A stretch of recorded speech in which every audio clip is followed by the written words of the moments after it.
இப்போ தேர்தல் பாதைக்கு வந்த பிறகு, தமிழ்நாட்டில் தேர்தல் பாதை களத்தில் வந்த பிறகு அரசியல் அதிகாரத்தில் முதலில் நுழைந்த இயக்கமும் விடுதலை சிறுத்தைகள் இயக்கம்தான்.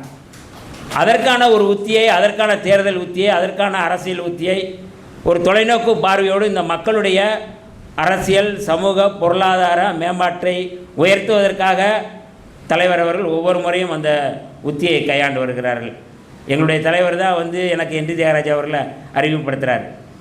அவர் பல்வேறு சூழலை இதை சொல்லிகிட்டே இருப்பார். நம்ம பொருளாதார ரீதியாக, கல்வி ரீதியாக நம்ம முன்னேறணும் அப்படிங்கிறத சொல்லிகிட்டு இருப்பார்.